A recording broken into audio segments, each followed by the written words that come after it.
2 years ago, Christy Bamu travelled from Paris with his siblings to spend Christmas with their sister Magali.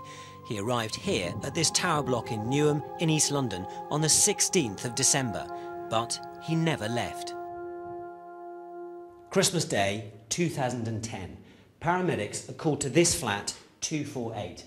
In the bath, they find a 15-year-old boy. He's dead. He has 100 separate injuries. There's blood splattered on the floor, on the walls, even on the ceiling. The abuse began when Christy wet himself. The bathroom door was locked and he couldn't get in. Embarrassed, he hid his underpants in the kitchen. Helen Ukpobia found them and accused Christy of trying to pollute their food using kindoki or witchcraft. Over 3 days, he and his siblings were made to fast and pray. But Christy was singled out. He had floor tiles smashed over his head, was hit in the mouth with a hammer and tortured with a pair of pliers. By Christmas Day, he was begging them to let him die. Finally, he was put into a bath of water. As Christy drowned, Helen Ukpobia talked about the power of God. It's not the first time. We know for sure within our community there are so many children who are suffering in silence or dying in silence as well. But to understand what happened to Christy Bamu, you have to look at the Congolese culture of kindoki. What has happened in the last 25 years, and particularly the last 15 years, is that this idea of kindoki possession has just taken hold in the DRC, in the Congo. And it's very rare to find people now that don't actually think it's real and who don't believe in it. So we could be talking about 20, 25 million people in the Congo, and not just the Congo, in other parts of Africa, and indeed outside Africa, who believe in this possession by witchcraft or kindoki. Many pastors preach about the physical presence of evil and witchcraft.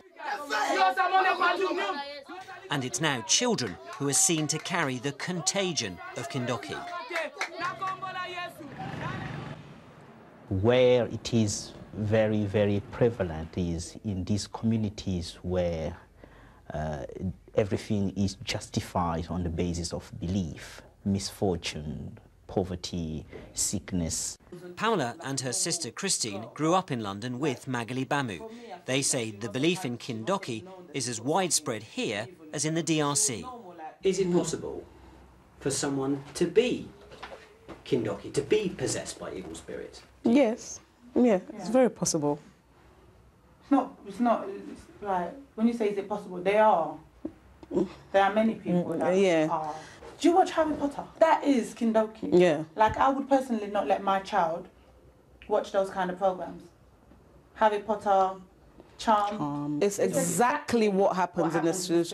You let yourself be accessed. You watch these movies and you see how an evil spirit could go into someone. Yeah. In the name of Jesus, God.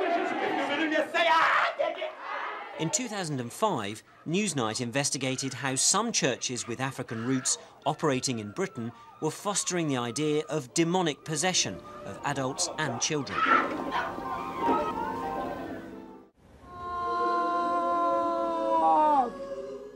This is a film released by one of the most high-profile evangelical churches in Nigeria.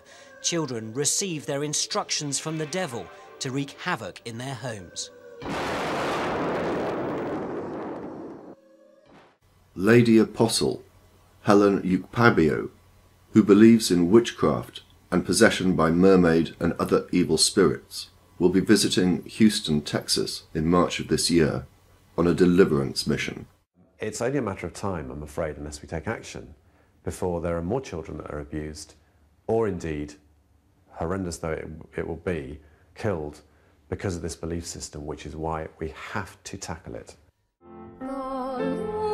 It's my shame.